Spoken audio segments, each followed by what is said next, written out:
अंतर्यामी भगवत तुम्हारे अज्ञानी अंतर्यामी भगवत और अज्ञानी अंतर्यामी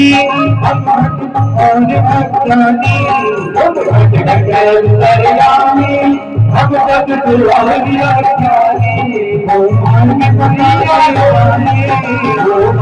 बताने वाले वो राह दिखाने वाले वो राह दिखाने वाले तुमको लाखों में तुमको लाखों में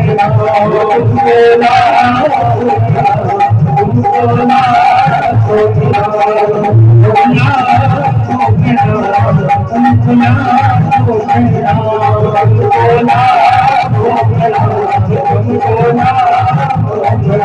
हरि की कथा सुनाने वाले हरि की कथा सुनाने वाले प्रभु की कथा सुनाने वाले प्रभु की कथा सुनाने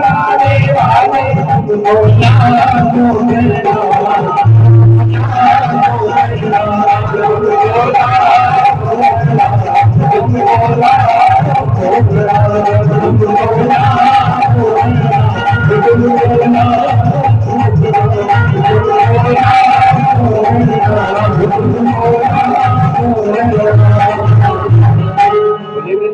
बिहारी लाल की हरि की कथा सुनाने वाले प्रभु की कथा सुनाने वाले लाखों प्रणाम तुमको। बोल दो भैया, शर्म लग रही है क्या?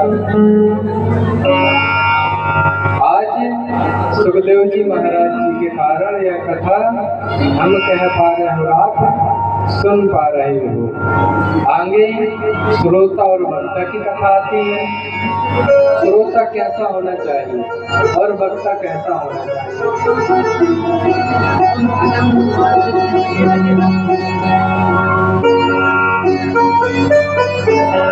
श्रोता राजा परीक्षित की तरह और वक्ता सुखदेव जी महाराज की तरह अवधूत बैरागी सन्यासी। लेकिन हर जगह सन्यासी पाए नहीं जाते। तो वक्ता की खोज जब हम करते हैं तो जो भागवत करने वाला व्यक्ति होता है ना, वह संतोषी होना चाहिए, जैसे क्रोध न आता हो, हर बात में संतोष कर ले, धैर्य गंभीर संतुष्ट। अगर ये बातें हैं उसके मुख से हम श्रवण कर सकते हैं, गृहस्थियों के मुख से। और अगर ऐसा नहीं है और हम जानते हैं तो फिर सन्यासियों के मुख से कथा श्रवण करें, जिसके मुखार मिलने से हमें कथा श्रवण करने से संतुष्टि मिले। क्योंकि जीवन में संतोष का ही तो सबसे बड़ा अभाव है। कितना भी मिल जाए लेकिन संतोष नहीं है।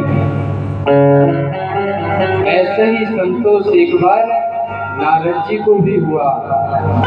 बेचैन है, शांति की तलाश में भ्रमण करने लगे कि मुझे संतोष मिले, संतुष्टि मिले, मैं कहाँ जाऊं। पुष्करम च प्रयागम च काशी गोदावरी तथा हरि क्षेत्रम गुरुक्षेत्रम श्रीरंगम सेतुबंधनम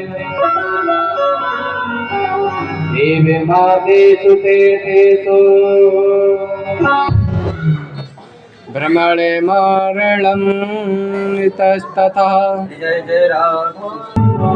बोली वृंदावन बिहारी लाल की। नारद जी को जब कहीं शांति नहीं मिली, पुष्करम च प्रयागम च काशीं गोदावरीं तथा हरि क्षेत्रं कुरुक्षेत्रं श्रीरंगं सेतुवंदनम। कहीं शांति नहीं मिली तो पुष्कर, प्रयाग, काशी, गोदावरी सभी तीर्थ स्थानों पर भ्रमण करने लगे मृत्यु लोक में आकर, फिर भी शांति नहीं मिली। कहा चलो तीर्थों में शांति नहीं है, गृहस्थियों के यहाँ चलते हैं। नारद जी ने सोचा कि गृहस्थियों के यहाँ जरूर शांति होगी। जब नारद जी गृहस्थी के यहाँ गए तो जाकर देखा जब लीला चल रही थी,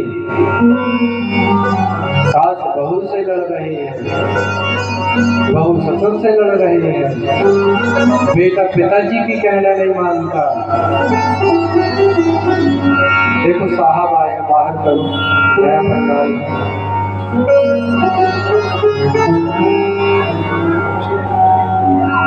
देख के भी जाओ।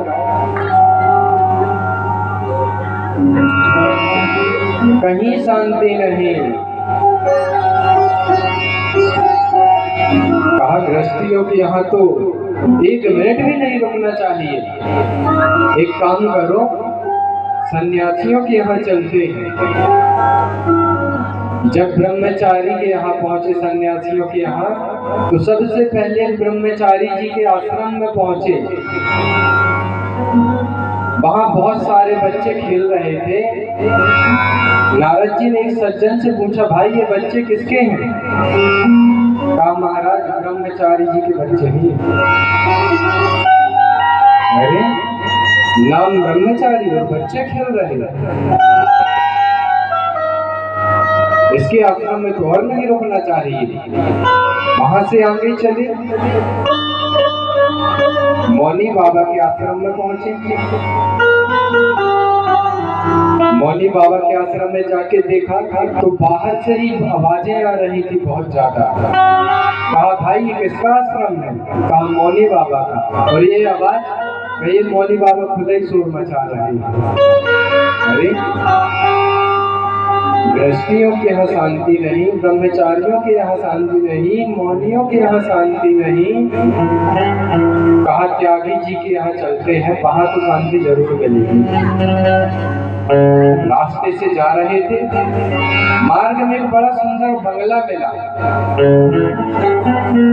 एक सज्जन से पूछा, अरे भाई ये बंगला किसका है, बड़ा सुंदर है? अरे त्यागी जी है ना, उनका बंगला है। मतलब अरे उन्होंने सब कुछ त्याग कर दिया था ना, तो आज त्याग करने के कारण ये बंगला बना बैठे। मतलब गृहस्थियों से ज्यादा धन संपत्ति ब्रह्मचारियों के यहाँ, सन्यासियों के यहाँ है। मतलब इनको भी शांति नहीं है। तब उन्होंने सोचा कि क्यों ना मैं वृंदावन जाऊं, वहां मुझे जरूर शांति मिलेगी। जैसे ही वृंदावन की भूमि पर प्रवेश किया तो वहां उन्होंने एक और लीला देखी। क्या? बहुत सारी स्त्रियां बैठी हुई हैं, उनके बीच में एक स्त्री जो कि 16 वर्ष की अवस्था है, रो रही है। उसकी गोद में 2 वृद्ध पुरुष पड़े हुए हैं। वह स्त्री कौन? भक्ति। और वे 2 पुरुष जो पड़े हैं वो कौन है? ज्ञान और वैराग्य। पर नारद जी ने कहा बहुत सारी स्त्रियों के पास जाना एक संत के लक्षण नहीं।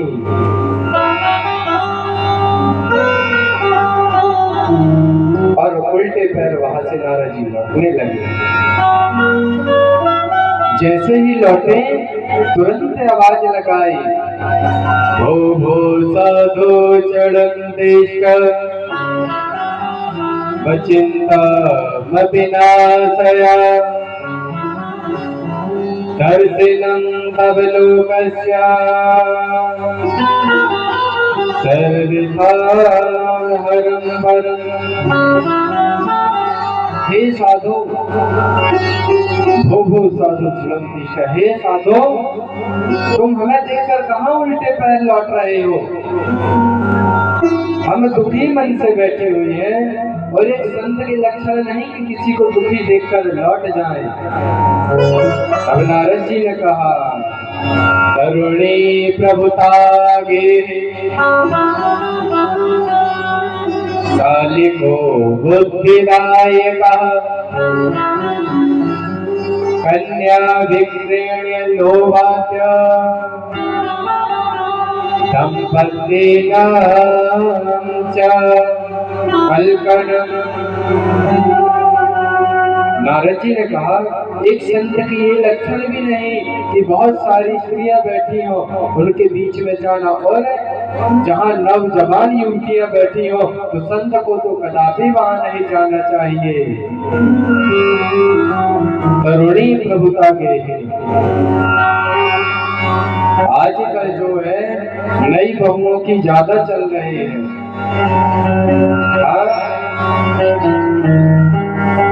सालिको बुद्धिदायक, इनके सामने किसी की बुद्धि नहीं रुकती। जब नई बहुआ अपना चलाने में आती है ना,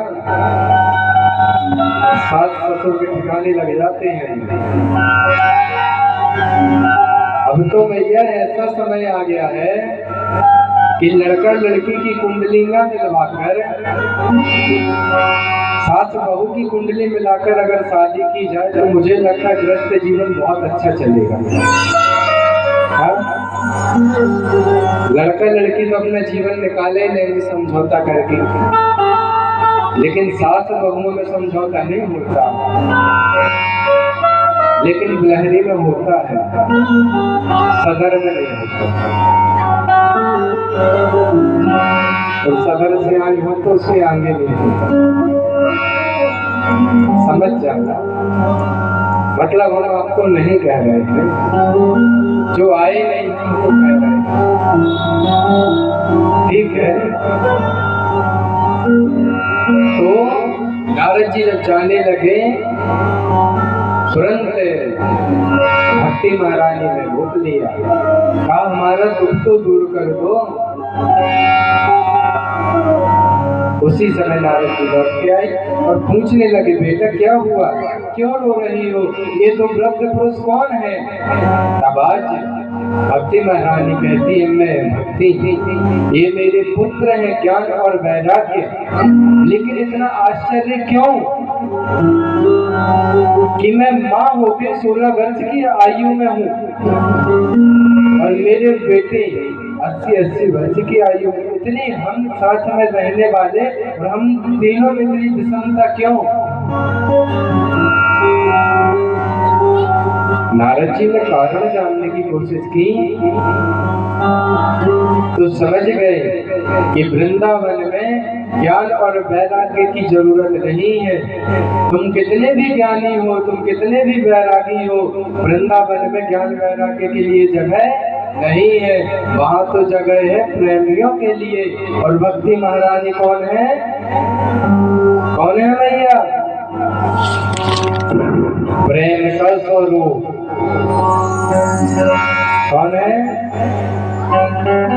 वृंदावन में किन के लिए जगह है? प्रेमियों के लिए। अब ऐसे प्रेमी नहीं कि घर गृहस्थी से प्रेम है तो हम प्रेमी कहना गए, अपने बच्चों से प्रेम है तो हम प्रेमी कहला गए। नहीं, प्रेम तो जीव जंतु भी करते हैं, पशु पक्षी भी करते हैं और वो हमसे ज्यादा ही प्रेम करते हैं। लेकिन प्रेमी उनको कहा गया है जो भगवान से प्रेम करते हैं, भगवान से स्नेह करते हैं, उन्हें प्रेमी कहा गया है। और उन प्रेमियों के लिए वृंदावन में जगह है। भक्ति महारानी भगवान के प्रेम का स्वरूप है। इसलिए जैसे ही भक्ति महारानी वृंदावन में आई, नौजवान हो गई और ज्ञान वैराग्य वृद्धावस्था को प्राप्त हो गए। नारद जी ने ने सारी बात जान ली और नारद जी ने दृढ़ संकल्प कर लिया कि भक्ति महारानी तू चिंता मत कर, तेरे से दुख को दूर मैं करूंगा। संत जो होते हैं ना, अगर वो किसी को देख लें कि कष्ट में है, जब तक कष्ट दूर न करे तब तक संत शांत नहीं बैठता। संत का मतलब क्या है जानते हो?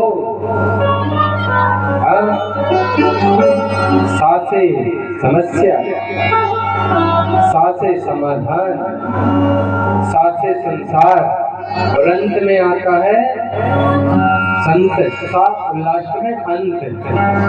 संसार से समस्या का समाधान जो कर दे उसे संत कहते हैं, है ना?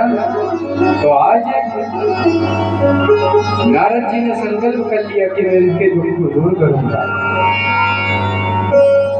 मंत्र बोलने लगे, झाड़ने लगे, झाड़ा फूकी करने लगे, लेकिन कुछ देर के लिए ज्ञान वैराग्य उठते और जैसे मंत्र की ध्वनि शांत होती फिर अचेत अवस्था में आ जाते।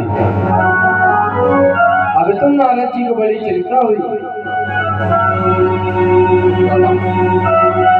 कि मैंने जिनके लिए भी अगर दुख दूर करने का सोचा तो किया, लेकिन आज ज्ञान वैराग्य का दुख दूर नहीं हो रहा, क्या करूं? उठ खड़े हुए और भक्ति महारानी से कहा तू चिंता मत कर, मैं तेरे से दुख को दूर करूंगा। और आज नारद जी ज्ञान वैराग्य के दुख दूर करने के लिए वृंदावन से आगे की यात्रा आरंभ कर देते हैं, क्योंकि अधिकतर संत महात्मा जो हैं, तपस्वी जो हैं, वो हिमालय तरफ पाए जाते हैं।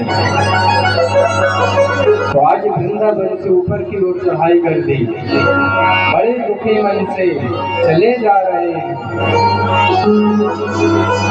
चलते चलते हरिद्वार पहुंच जाते हैं। उस तरफ से सनक सनंदन सनातन सनत कुमार चले आ रहे थे। जैसे ही नारद जी को दुखी मन से देखा, सनकादिकों ने पूछ लिया, अरे नारद जी तुम इतने दुखी क्यों हो? संत के लक्षण नहीं कि वो दुखी रहे, तुम इतना दुखी क्यों हो?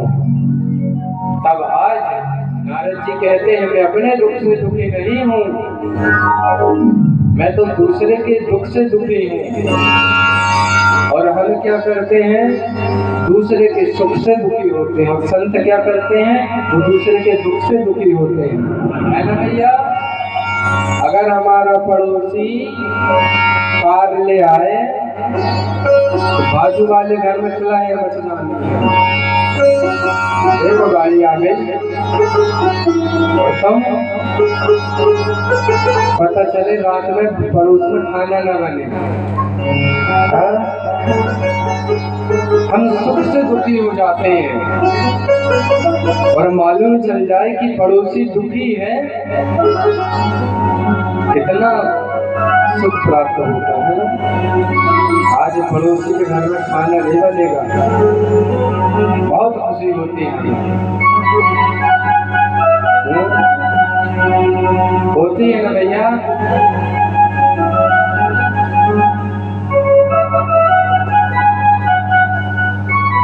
हम पेट की बात जानते हैं, ऐसे महाराज जी वाली, लेकिन संत ऐसे नहीं होते, वो तो दूसरे के दुख से दुखी हो जाते हैं। नारद जी ने अपना दुख बताया, अरे महाराज हम इसलिए दुखी हैं क्योंकि वृंदावन में ज्ञान और वैराग्य और भक्ति महारानी तीनों की कथा सुना दी। जैसे ही कथा सुनाई सनकादिक समझ गए कि क्या समस्या है। तब आज सनकादिकों ने कहा, सुनो उन्हें तुम भागवत श्रवण कराओ, उनसे उनका दुख दूर हो जाएगा। लेकिन नारद जी ने कहा भागवत तो हमें आती ही नहीं, कैसे सुनाए? सनकादिकों ने कहा, सुनो हम तुम्हें कथा सुना देते हैं। तुम उनके नाम से कथा सुनोगे तो भक्ति ज्ञान वैराग्य का दुख दूर हो जाएगा। तो तुम उनके नाम से कथा सुन लो। भैया ये कथा ये बताती है कि अगर हमारी अवस्था बुढ़ापे की ओर है हम, और अगर हम कथा श्रवण नहीं कर सकते और हमारी इच्छा है तो हम अपने नाम पर किसी और अन्य व्यक्ति को बिठाकर कथा श्रवण करा के इस भागवत का पूर्ण फल हम ले सकते हैं। ये कथा हमें बताती है। वृंदावन में पड़े हैं ज्ञान वैराग्य और भक्ति, और नारद जी कथा कहाँ सुन रहे हैं? हरिद्वार में है भी नहीं वहाँ। वृंदावन से हरिद्वार लगभग 300 किलोमीटर से ऊपर है ना। और उधर नारद जी कथा श्रवण कर रहे हैं और इधर धीरे धीरे ज्ञान वैराग्य की मूर्छा दूर होने लगेगी। जब 7 दिन कथा श्रवण की, नारद जी को सलाह था कि 2 घड़ी कहीं ज्यादा नहीं रुक सकते, लेकिन आज ज्ञान वैराग्य का दुख दूर करने के लिए 7 दिन लगातार बैठकर कथा श्रवण की। और जब यहाँ कथा खत्म हुई तो भक्ति महारानी ज्ञान और वैराग्य को लेकर हरिद्वार में नारद जी के सामने प्रकट हो जाती है और क्या गाती है? हरि शरणं हरि शरणं हरि शरणं हरि शरणं हरि शरणं हरि शरणं हरि शरणं हरि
भैया, जब भक्ति महारानी हरि शरणम गा सकती है, क्या हम नहीं गा सकते?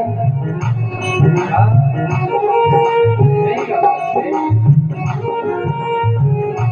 आज भक्ति महारानी प्रकट होकर नारद जी को बार बार धन्यवाद कर रही है कि स्वामी, हे महाराज, अगर आप आत्मा होते तो शायद हमारे सुख को दूर कोई नहीं कर सकता था।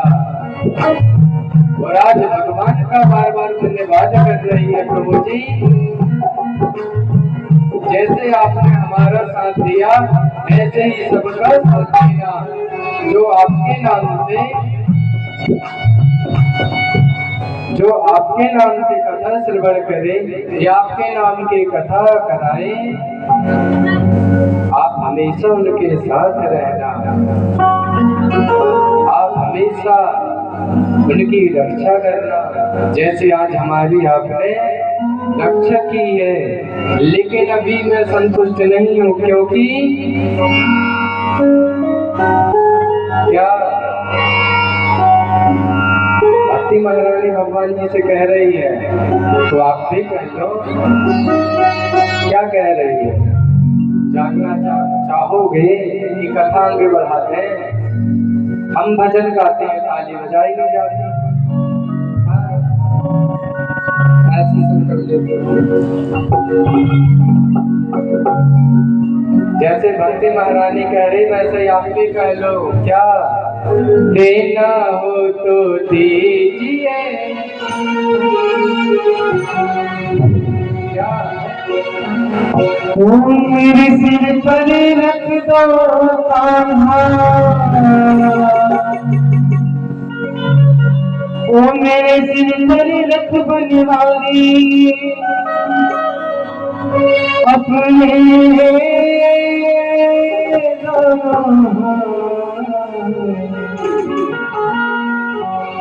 देना हो तो दीजिए जन्म जन्म का सहारा, देना हो तो दीजिए जन्म जन्म का सहारा, देना हो तो दीजिए जन्म जन्म का सहारा, देना हो तो दीजिए जन्म जन्म का सहारा। मेरे सिर पर रख दो कान्हा, मेरे सिर पर रख दो कान्हा, मेरे सिर पर रख बनवारी, मेरे सिर पर रख बनवारी अपने देना हो तो दीजिए जन्म जन्म का सहारा, देना हो तो दीजिए जन्म जन्म का सहारा। बड़ा एहसान होगा, बड़ा एहसान होगा, बड़ा एहसान होगा, बड़ा एहसान होगा, बड़ा एहसान होगा, बड़ा एहसान होगा, बड़ा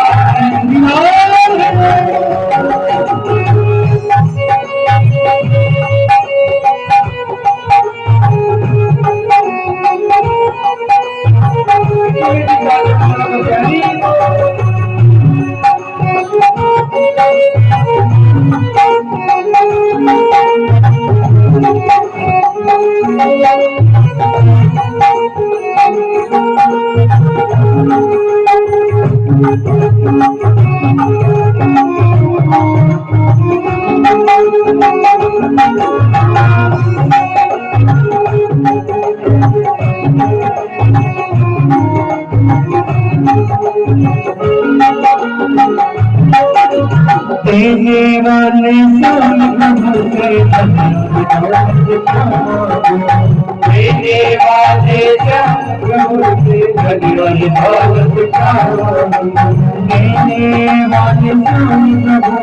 धन्यवाद दौलत देने वाले प्रभु से धन्यवाद दौलत प्रभु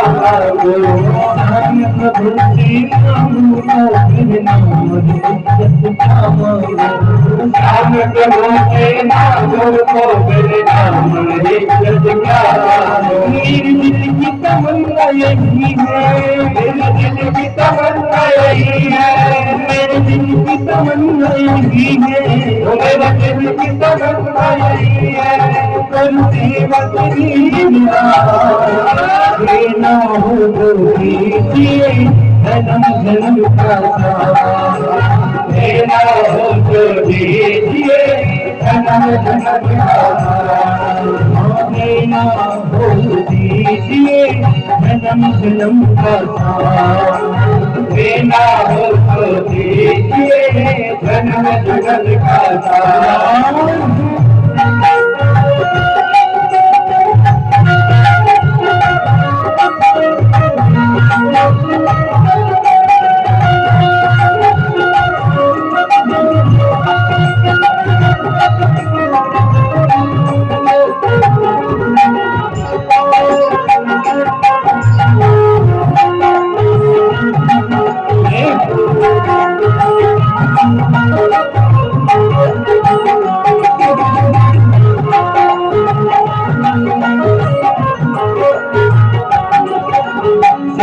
तेरे चरणों की डोली बनकर महंगी है।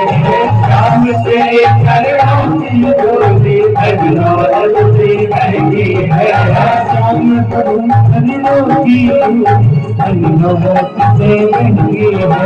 राम तेरे चरणों की डोली धनदौलत से महंगी है।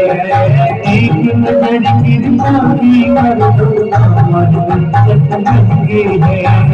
एक नजर कृपा की इज्जत से महंगी है। मेरे दिल की तमन्ना यही है, मेरे दिल की तमन्ना यही है, मेरे दिल की तमन्ना यही है, मेरे दिल की तमन्ना यही है।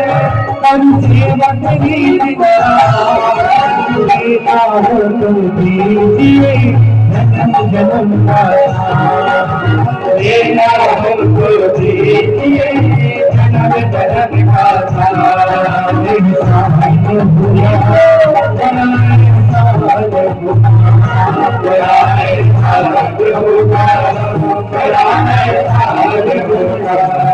बाबा के साथ जब हम लोग दोनों हाथ उठा दिखाई ऊपर सभी लोग ऐसे बजा रहे, कुछ लोग ऐसे सभी भजन का आनंद तब आता है दोनों हाथ उठा, सभी लोग दोनों हाथ उठा। जब तक ये भजन खत्म नहीं हो रहे तब तक किसी के हाथ नीचे उठा लो भैया, याद आ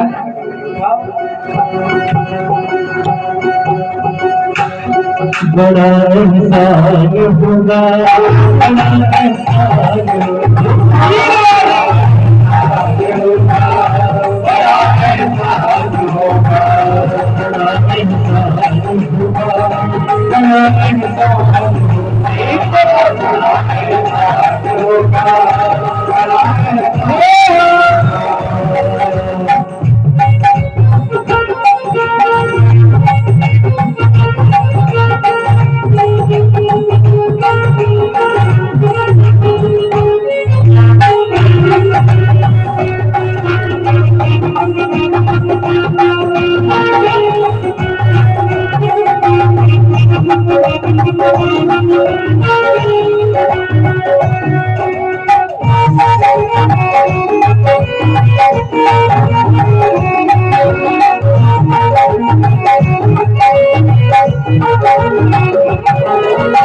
रस रहे हैं कल की धूप में प्यारी दुनिया कर दे रस रहे हैं कल की धूप में प्यारी की तैयार कर दे इन मौसमी की उम्र चलेगा तुम्हारी फसल में इन माटी के नाम चलेगा अब पतवार पकड़ दे रस रहे हैं कल की धूप में तैयार कर दे हम के दो कले काल की तैया कर दे बिनवासी के नाम चलेगा अब भगवान पकड़ ले बिनवासी के नाम चलेगा अब भगवान पकड़ ले मेरा रास्ता संग कर दे, मेरा रास्ता संग कर दे, मेरा रास्ता संग कर दे, मेरा रास्ता संग कर दे। आई अंधिया मीरा दीजिए जन्म जन्म का तेरा हो दीजिए जन्म जन्म का तेरा हो दीजिए जन्म जन्म का तेरा हो दीजिए जन्म जन्म का मेरे सभी सभी रख भगवानी मेरी सीधी सारी रख भगवानी अपने देना हो दीजिए जन्म जन्म का देना हो दीजिए जन्म जन्म का बड़ा साथ होगा बड़ा साथ होगा बड़ा साथ होगा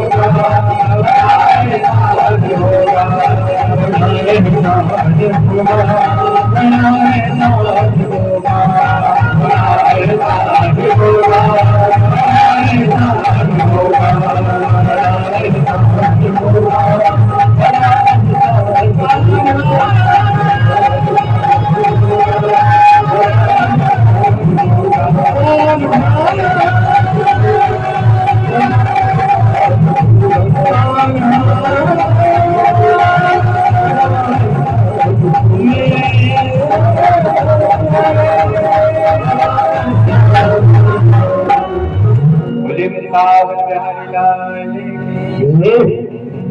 मेरे सिर पर रख दो कान्हा अपने दोनों। क्या नहीं बोलना भगवान से? नहीं रखा हाथ। जैसे भक्ति महारानी पर कृपा की प्रभु, हम पे भी करो, अपने दोनों हाथ हमारे सिर पर रख दो, और अगर साथ देना है तो जन्म जन्म का दो। क्यों भैया चाहते हो भगवान जी के जन्म जन्म का साथ कि बाल बच्चे से आशीर्वाद? घर गृहस्थी में लगे रहोगे, कैसा भी दुख हो भैया, कैसी भी पीड़ा हो, एक बार हमारे सांवरिया के सामने आकर प्रार्थना तो करो, कैसे दुख दूर नहीं होगा। लेकिन हमारी प्रार्थना में ताकत होनी चाहिए, है ना? हम श्लोक नहीं बोल सकते। अरे पंडित जी आप तो विद्वान हो, श्लोक बोल बोल के भगवान को मना लेते हो, हम कहाँ से मनाए? आप तो दिन रात पूजा पाठ करते हो इसलिए मान जाते, हम कहाँ कर पाएंगे? अरे एक घड़ी आधी घड़ी हाथों में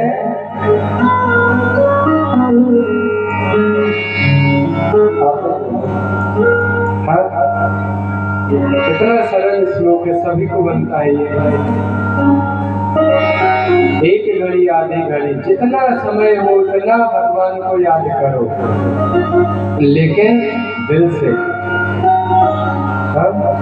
पूजा में बैठे और कोई मेहमान आ गया, या हम माला कर रहे हैं और कोई मेहमान आ गया, तो पता चला माला घंटी वहीं रखी तो चाय पानी में लग गया। पूजा से बढ़ के भी क्या कुछ हो सकता है? मेहमान नहीं समझ जाएंगे, अरे पूजा में बैठे इसलिए टाइम लग गया। हाँ हम समझ गए ना, भावना क्या है? ये है कि हम अगर पूजा में बैठे रहे ना उठे तो यजमान समझे घमंडी हो गया, हरी भक्ति हो रही है। समस्या तो है, निकालेंगे इसका भी उपाय, कथाइए होते हैं। ऐसी कोई समस्या नहीं जिसका समाधान नहीं। मैंने कहने लगे हमें देख के ज्यादा भक्ति दिख रही है, ज्यादा ही पूजा पाठ, फिर भी भगवान से बढ़कर कुछ नहीं है। भगवान पूछते भी जल्दी है और मानते भी जल्दी है, और मेहमान पूछते हैं तो मनाने जाना पड़ता है। लेकिन भगवान को तो दिल से याद करो, भगवान मान जाते हैं। आगे आत्मदेव ब्राह्मण की कथा आती है। सुखदेव जी महाराज जी से राजा परीक्षित जी पूछते हैं कि नाथ, जो जीवन भर पाप करता है उसकी मुक्ति कैसे हो? जिसने कभी भगवान का नाम जपा ही ना हो उसकी मुक्ति कैसे हो? तब आज सुखदेव जी महाराज कहते हैं, मैं तुम्हें एक कथा सुनाता हूँ, ध्यान से सुनो। सुखदेव जी महाराज राजा परीक्षित से कहते हैं और मैं आपसे कहता हूँ, ध्यान से सुनो। तुंगभद्रा नदी के किनारे एक गांव था। उस गांव में आत्मदेव ब्राह्मण रहता था, जिसकी पत्नी का नाम था धुंधली। क्या था? धुंधली। लेकिन हर कथा में ब्राह्मण को गरीब बताया गया है, लेकिन इस कथा में ब्राह्मण बहुत अमीर है, धन बांटता है।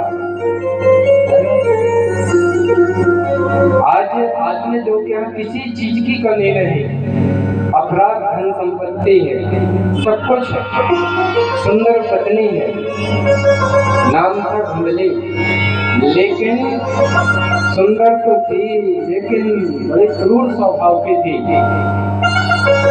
दिन में जब तक दो चार से लड़ झगड़ न ले, उसकी शान नहीं होती थी। दिन भर निंदा चुगली करना, इसकी बुराई उससे, उसकी बुराई उससे करना। कोई ना मिले, आठ में तो ब्राह्मण सीधे थे, लड़ते झगड़ते नहीं थे, लेकिन ये लड़ती थी।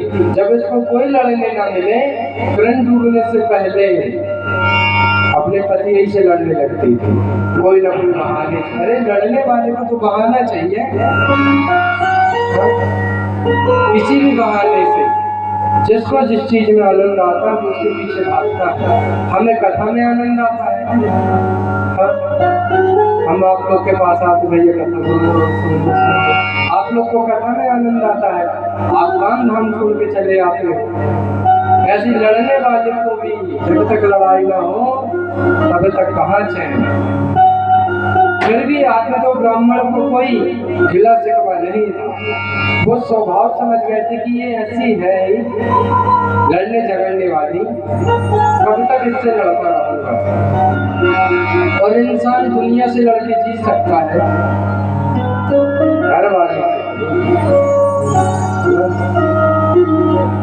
बात में देव जी समझ गए कि मैं इससे जीतने वाला नहीं, जब ये कुछ बोले तो मुझे मौन धारण कर लेना चाहिए।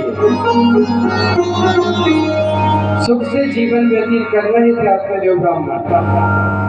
एक दिन घर के आंगन में खड़े होकर कुछ काम कर रहे थे। उसी समय एक सज्जन व्यक्ति वहां से निकला। पंडित जी को दूर से ही पाए लागो पंडित जी। पंडित जी ने भी आशीर्वाद दिया, बेटा खुश रहो, बहुत दिन बाद दिख रहे हो। हाँ पंडित जी। ऐसे करते करते वो घर के अंदर आ जाता और पंडित जी से बात करने लगता है, यहाँ वहाँ की चर्चा करने लगते हैं। उसी समय वह सज्जन व्यक्ति क्या कहता है, पंडित जी एक बात बताओ, ये तुलसी का वृक्ष मैं देख रहा हूँ काफी समय से, कभी हरा भरा नहीं दिखता, सूखी डंडी खड़ी रहती इसमें। आत्मदेव जी कहते हैं मैं रोज जल तो चढ़ाता हूँ, लेकिन अब पता नहीं क्यों बार बार मर जाता है। उस व्यक्ति को अभी भी लगा, अभी भी कुछ सही नहीं, दुख देना चाहिए पंडित जी। उसने कहा तुम्हारे आंगन में गाय बनी है, ये कभी बछड़े को जन्म नहीं देती। आत्मदेव जी ने कहा जंगल में चरने तो जाती है, पर पता नहीं कि मेरा ही प्रारब्ध खराब है जो जन्म नहीं देती। आज सज्जन व्यक्ति ने ऐसी कर्कश वाणी बोल दी कि आत्मदेव ब्राह्मण के आंख से झरझर आंसू बहने लगे। जो अभी 2 मिनट पहले खुशी खुशी हंसी हंसी बात कर रहे थे, हर बात में समझौता कर लेते थे, लेकिन आज इसकी कर्कश वाणी सुनकर रो पड़े। क्या कह दिया, अरे ब्राह्मण देवता, आपको लगता है कि नगर में आपका मान सम्मान है, लेकिन जिसके घर में पुत्र या पुत्री नहीं होती ना, उसे बांझ कहा जाता है, और उसकी नगर में इज्जत नहीं होती, मान सम्मान नहीं होता। और जो ही ये बात बोली भैया, आज जो ब्राह्मण के आंख से आंसू गिरने लगे। अरे मैं तो समझता था मेरा मान सम्मान है बहुत, ये तो दिखावे की दुनिया है। अच्छा हुआ भाई तूने मेरी आंखें खोल दी, अब तो मैं एक क्षण भी जीवित नहीं रहूंगा। राज आत्मदेव ब्राह्मण प्राण त्यागने के लिए वन की ओर चल दिए। भैया जीवन में कभी अगर किसी को दुख देना हो ना, गोली से मार देना, तलवार से मार देना, लेकिन गोली से कभी मत, क्योंकि गोली के भाव तो भर सकते हैं, लेकिन गोली के भाव जीवन में कभी नहीं भरते। किसी और ने कहा होता तो दुख न लगता, वो जो सज्जन व्यक्ति था उसके ही बड़े भाई का बेटा था, जिसने एक कर्कश वाणी बोली, भैया हमें अपने ही दुख देते हैं, कोई और दुख नहीं देता। बाहर के व्यक्ति कुछ भी बोल के चला जाए हम भूल जाएंगे, लेकिन घर का व्यक्ति अगर हमें कुछ कह दे वो बात सीधे दिल में लगती है। एक बार सोने ने लोहे से कहा, रे लोहा जलता तू भी है, जलता मैं भी हूँ, तपता तू भी है, तपता मैं भी हूँ, मारा तुझे भी जाता है, मारा मुझे भी जाता है, लोहार तुझे मारता है, सुनार मुझे मारता है, लेकिन एक बात बता, तू इतना चीखता चिल्लाता क्यों है? तब लोहे ने बड़े सुंदर जवाब दिया, रे सोना तुझे मालूम है मैं क्यों इतना चिल्लाता हूँ, चीखता हूँ? तू सोना है और तुझे पीटने वाला जो हथौड़ी होती है वो लोहे की है, तुझे मारने वाला कोई और है, पीटने वाला कोई और है, इसलिए तुझे तकलीफ नहीं होती, लेकिन मुझे मारने वाला तो मेरे ही, लोहे को एक लोहे से ही कूटा जाता है ना। तो आज लोहा सोने से कहता रे तुझे मारने वाला लोहा है, लेकिन मुझे मारने वाला मेरा अपना ही है, इसलिए मैं अपने के कारण चीखता चिल्लाता हूँ। कोई बाहर का व्यक्ति हमें दुख दे तो हमें दुख नहीं होगा, लेकिन घर का व्यक्ति अगर दुख दे दे तो वो हमसे बर्दाश्त नहीं होता। एक बार जंगल ने कुल्हाड़ी से पूछा, रे कुल्हाड़ी तेरा हमने क्या बिगाड़ा कि तूने इतने बड़े बड़े जंगल साफ कर दिए? तब कुल्हाड़ी कहती, मेरी क्या ताकत की मैं जंगल साफ करूं, तुम्हें साफ करने में तुम्हारे ही जात के लोगों ने साथ दिया, तब मैंने ये जंगल साफ किए। लोहे में जो लकड़ी लगी होती है, लकड़ी होती है ना, अगर लकड़ी न लगी हो, उसमें डंडा ना लगा हो, क्या कुल्हाड़ी की ताकत है कि वो जंगल साफ करे? हमें अपने दुख देते हैं भैया। ऐसे ही आज में जो ब्राह्मण कोई व्यक्ति कर्कश वाणी बोलकर चला जाता है, भैया आप किसी को कुछ बोल दोगे, आप तो शायद रात में चैन की नींद से सो जाओगे, लेकिन जिस व्यक्ति को आपने बोला है सोच के देखना कि आज वो आपकी कर्कश वाणी के कारण सो पाएगा। आपने तो उसकी नींदें उड़ा दी, लेकिन ये जीव हमारे कंट्रोल में कहाँ है? अगर हमें क्रोध आया तो हमें लगता है कितनी जल्दी हम उस व्यक्ति के सामने बोल जाए, और कैसी कैसी कर्कश वाणी बोल जाते हैं भैया। हम ये भी नहीं सोचते कि हमारे बोले हुए सब कितना घात करेगा इसके ऊपर। आज में जो ब्राह्मण प्राण त्यागने चल दिए बन की ओर रो रहे हैं, हे विधाता तूने सब कुछ दिया, एक पुत्र और दे देता तो क्या हो जाता तेरा? धन की कमी कर देते, लेकिन एक पुत्र तो दे देते। ब्राह्मण धन का भूखा नहीं, मान सम्मान का भूखा होता है।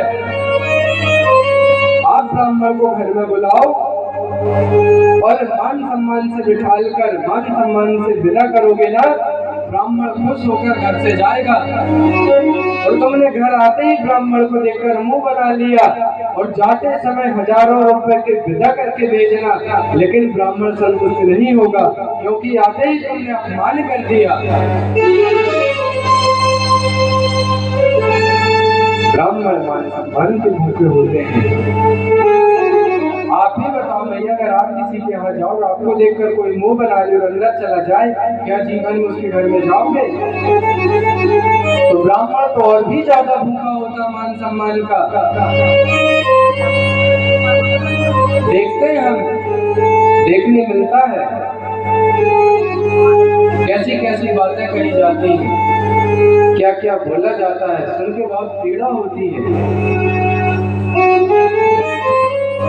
दुनिया में सबका अपमान करना, लेकिन ब्राह्मण, गरीब और गौ, गरीब को कभी सताना नहीं, गौ के ऊपर कभी हाथ मत छोड़ना और ब्राह्मण का कभी अपमान मत करना।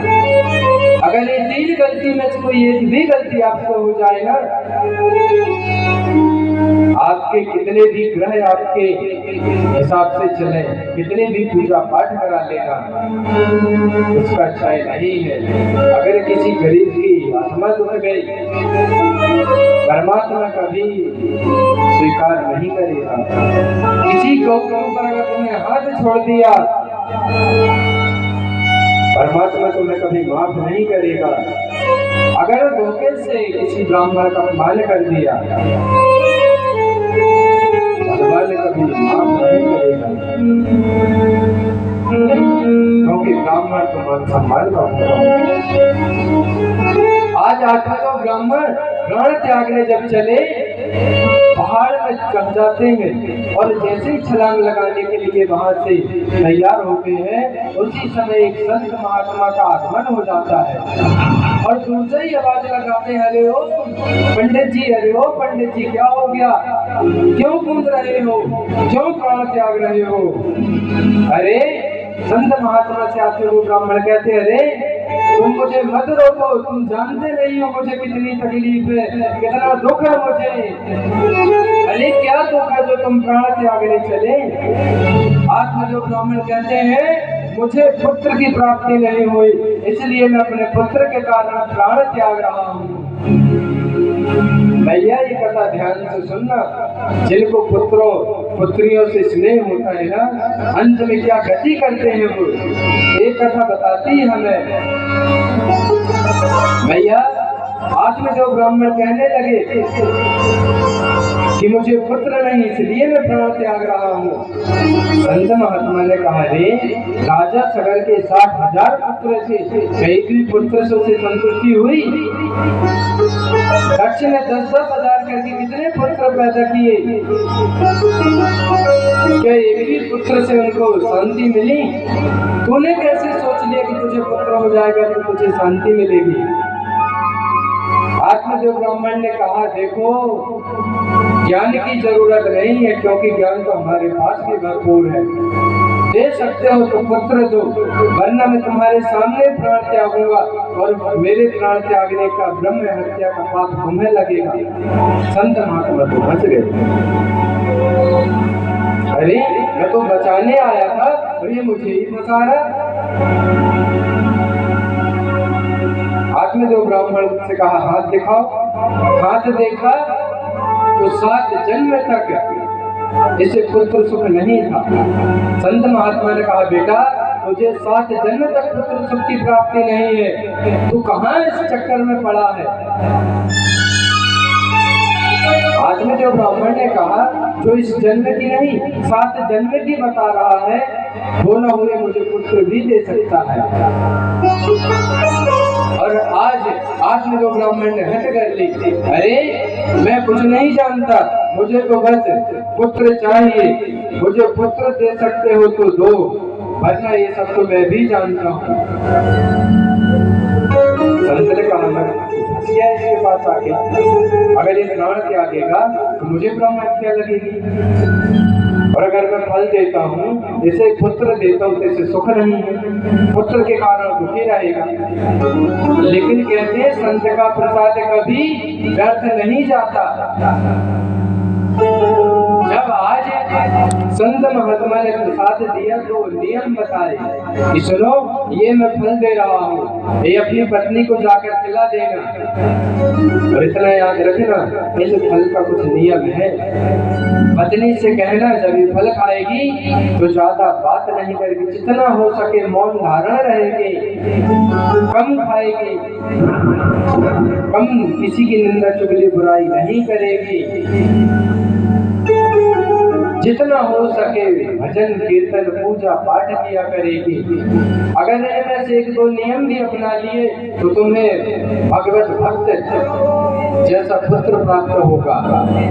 आज तो आग में दो ब्राह्मण फूले नहीं समा रहे हैं, मानो आज इनके प्राण पुनः वापस लौट गए।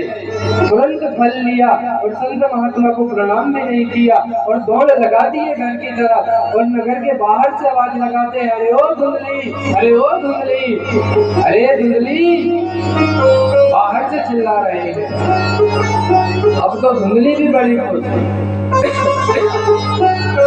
उसे लगा पतिदेव बाहर से चिल्ला रहे, ऐसे कभी चिल्लाते नहीं, मतलब माल खजाना मिल गया है। लालची, बड़ी लालची थी। उसे लगा माल खजाना हाथ लग गया भाई, या किसी राजा ने 9 लाख का हार दे दिया है, इसलिए फूले नहीं समा रहे, दौड़े चले आ रहे हैं, बड़ी खुश हो रहे हैं। वो भी यहाँ से दौड़ी, अरे शांत हो जाओ, शांत हो जाओ, जो भी बात है घर के अंदर बात करेंगे, बाहर से न चिल्लाओ। हाथ में दो ब्राह्मण दौड़ के आए, घर के अंदर प्रवेश कर जाते हैं और घर के अंदर आकर धुंधली से कहते हैं, जेब से फल निकाला, अरे सुनो, ये जो फल है ना, ये फल तो तुम खा लो, इससे पुत्र होगा। हाथ में दो ब्राह्मण बड़े भोले थे, शांत थे। सज्जन व्यक्ति हमेशा भोला और शांति रहता है ना। कहा देवी ये फल खा लो, इससे हमें पुत्र होगा। धुंधली कहने लगे, रे फल खाने से क्या पुत्र होगा? तुम तो ऐसे चिल्ला रहे थे जैसे मानो 9 लाख का हार ले आए हो, फल खाने से पुत्र हुआ है। आज में जो कहते हैं, देवी देख, मैंने तुमसे जीवन में कभी किसी चीज की मांग नहीं की, ये संत का प्रसाद है, तो इसे खा ले। धुंधली ने कहा, हाँ खा लो। फल ली और रख ले। आज में दो ब्राह्मण कहते हैं, देवी खा लेना। बोलती, हाँ खा लूंगी, शाम के समय खाऊंगी। इतना कहकर आज में दो ब्राह्मण निकल लिए।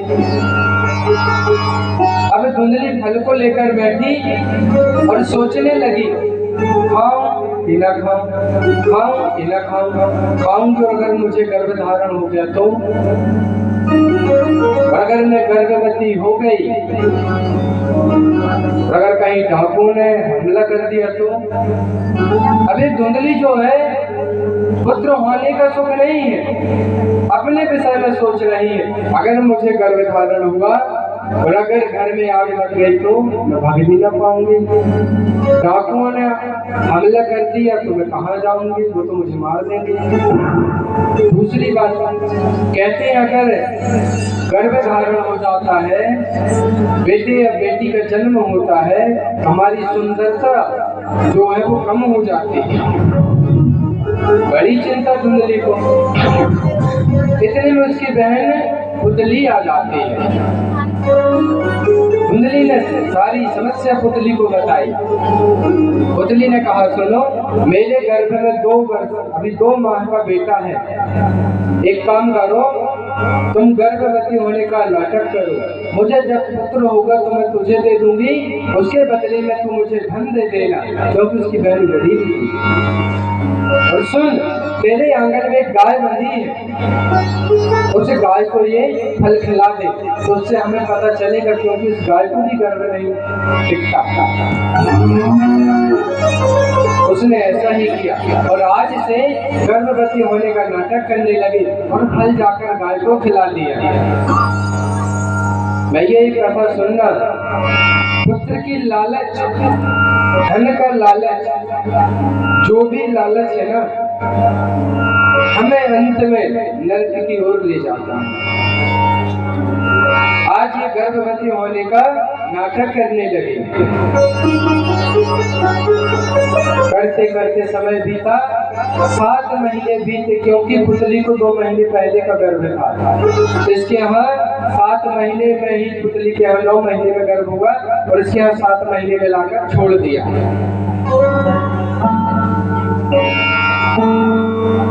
और धुंधली से कहा, दीदी ये पकड़ो और इसके बदले मुझे कुछ धन दे दो। धुंधली ने उस बच्चे को लिया, उस बच्चे के बदले का धन दिया और प्रातः हल्ला मचा दिया, अरे मुझे बेटा हुआ है, बेटा हुआ है। आत्मदेव ब्राह्मण ने कहा, अरे 7 महीने में कैसे बच्चा हो सकता है? तब धुंधली बड़ी चतुर थी, कहने लगी संत का प्रसाद था ना, इसलिए जल्दी बच्चा हो गया। क्योंकि इधर पुतली 2 माह पहले से गर्भवती थी। इधर पुतली ने घर में बता दिया कि मेरा जो बालक था वह मृत्यु को प्राप्त हो गया। धुंधली को गर्भवती तो थी नहीं, तो आंचल में दुग्ध आए कहाँ से? तो आज ये अपने पति से कहने लगी, बेटा जल्दी हुआ है ना, इसलिए आंचल में दूध नहीं आ रहा है। मेरी बहन का बेटा मर गया, कल ही हुआ था, कहो तो मैं बेटे को बुला लूं, दीदी को बुला लूं, वो मेरे बेटे का लालन पोषण करेगी, उसके बदले में हम कुछ धन दे देंगे। कितना बड़ा जाल रचा धुंधली ने, अपनी बहन को बुला लेती है अपने बेटे को पालने के लिए, ताकि वो बेटा उसी का था। ये तो नाटक कर रही थी। आत्मदेव ब्राह्मण इतने खुश हुए कि सब कुछ भूल गए और आज धुंधली से कहने लगे, सुनो धुंधली, हमारो नाम आत्मदेव, तो बेटा को नाम आत्मा राम होगा। धुंधली ने बोली, अरे वाह, गर्भ में हमने रखा, इतने दिन कष्ट हमने सहा और पूरा योगदान तुम ले जाओ। मेरो नाम धुंधली और बेटा का नाम धुंधकारी होगा। आत्मदेव ने कहा, ठीक है देवी, मुझे तो बस पुत्र रत्न की प्राप्ति होनी थी, तो वो आज हो गई, इससे बड़ा सुख मुझे दूसरा हो नहीं सकता। इधर 3 माह बाद जो गाय को फल खिलाया था, उसके गर्भ से भी एक बच्चे का जन्म हुआ, जो कि पूरा मनुष्याकार था, सिर्फ कान गौ के समान थे, इसलिए आत्मदेव ब्राह्मण ने उसका नाम गौकर्ण रखा। क्या रखा? गौकर्ण। अब ये दोनों बेटे साथ साथ खेलने लगे, बड़े होने लगे। धुंधकारी जो था वो अपने माँ की तरह निकला, क्योंकि लाड़ प्यार में था। गौकर्ण जो थे वो संत का दिया हुआ फल का प्रसाद था और कहा था मौन रहेगी, कम बोलेगी, कम खाएगी। गौ माता ने उसका नियम किया। गौ माता ज्यादा बात नहीं करती, ज्यादा विचरण नहीं करती, ज्यादा नहीं खाती, शांत रहती है। तो आज ये जो बेटा हुआ ये बड़ा महान भगवत भक्त निकला। दोनों साथ में बड़े हो रहे हैं, स्कूल जाने लगे। ये धुंधकारी स्कूल जाता तो वहाँ साथ में खेलने वाले बच्चों को मारता, किसी को जल सरोवर में डुबा के मार देता, किसी को पेड़ में चढ़ाकर मार देता, किसी को जंगल में ले जाकर मार देता। आए दिन वह लेके आता। और गौकर्ण जी महाराज स्कूल जाते तो विद्या अध्ययन करते और जब समय मिलता तो भगवान की भक्ति करते। दोनों साथ में रहने वाले, लेकिन दोनों में धरती आसमान का अंतर है।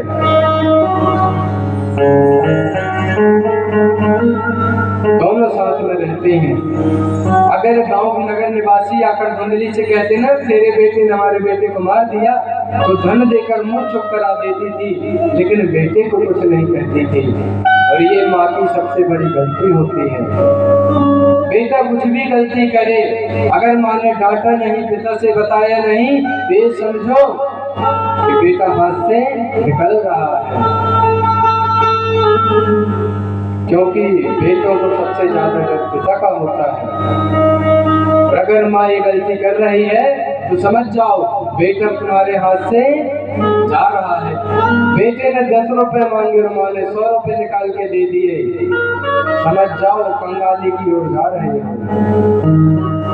बेटा 10 रुपए मांगे तो पूछो किस लिए चाहिए, क्या करोगे, लेकिन धुंधली नहीं पूछती।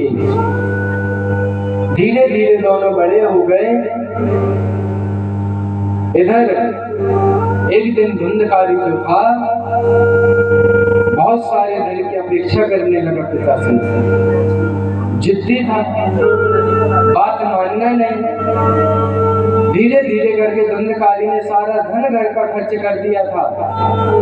जहाँ बड़ा धन माया थी, आज उस घर में खाने को दाना नहीं। क्यों? माँ की गलती के कारण।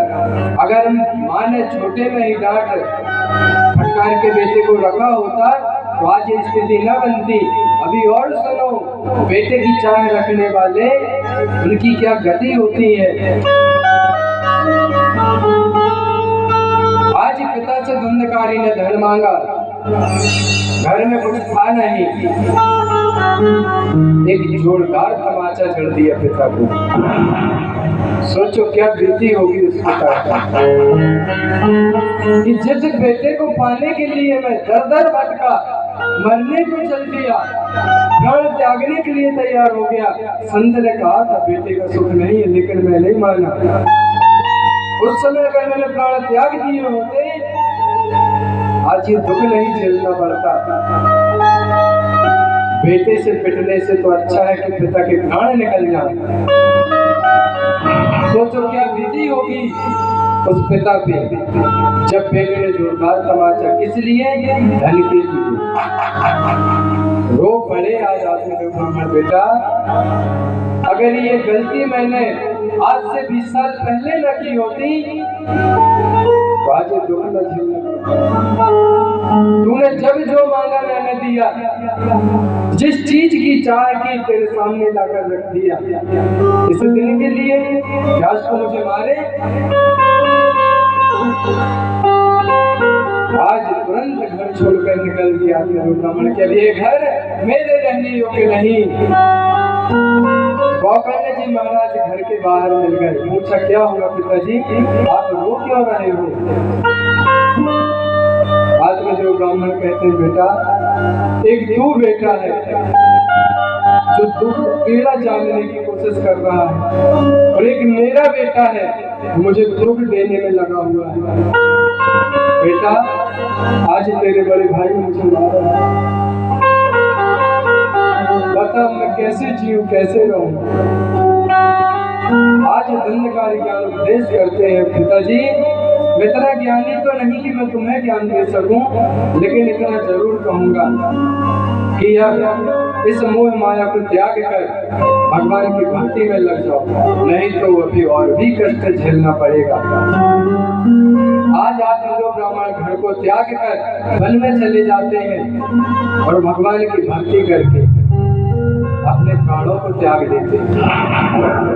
इधर जब धुंधकारी को धन नहीं मिला तो माँ के पास गया और माँ से धन की अपेक्षा करने लगा। माँ मुझे धन चाहिए। माँ ने कहा बेटा घर में खाने को दाना नहीं, मैं धन कहाँ से लाके दूं? अरे माँ तूने पिता की चोरी से मैं जानता हूँ छुपा के धन रखा है, तो मुझे धन दे, मैं तो कुछ नहीं जानता। माँ ने कहा बेटा पूरा घर देख ले, धन नहीं है। आज आत्मदेव ब्राह्मण ने माँ को भी एक जोरदार तमाचा जड़ा दिया। आज माँ को आंख से आंसू बहने लगे, अपने स्वामी को याद करने लगी कि मेरे पति तो कहते थे इसे बिगाड़ो मत, लाड़ प्यार में बिगाड़ो मत, और मेरे कारण आज मेरा बेटा देखो मुझे ही मार रहा है। अगर मैंने शुरू से ही डांटा होता, समझाया होता तो आज ये गति न होती। और आज धुंधली घर छोड़कर निकली और गांव के कुएं में जाकर गोंद कर प्राण त्याग दिए। आज तो धुंधकारी अकेला हो गया घर में। गौकर्ण को पता चला कि माँ ने भी आत्महत्या कर ली। गौकर्ण जी महाराज तीर्थ यात्रा पर निकल जाते हैं।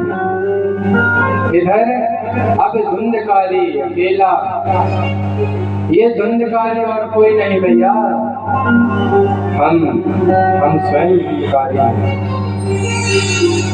तरह तरह की मांग करने वाला ये हमारा मन, जिसके वशीभूत है हम। मन ने चाहा कि हमें घूमने जाना है, शरीर में चल दिया। मन को लगा अच्छा खाना है, खाने में लगे। मन ने जो कहा हम उसकी पूर्ति करने में लगते हैं। क्यों? मन को मारा नहीं जा सकता क्या? जब उपास रहती हो तो कैसे भोजन का त्याग कर देती हो? मन को मारना नहीं है क्या वो? जो गलत है, मन कह रहा कि गलत काम करो, लेकिन तन कह रहा कि ना करो, तो मन को मारना सीखो, मन को बस में करो। ये धुंधकारी रूपी हम है, हमारा मन धुंधकारी है। जब घर में कोई नहीं रहा तो धुंधकारी 5 वेश्याओं को ले आया। ये 5 वेश्या कौन है? जो कि 24 घंटे हमारे साथ रहती है, मन रूपी धुंधकारी। और वो 5 वेश्या कौन है? सब स्पर्श, रूप, गंध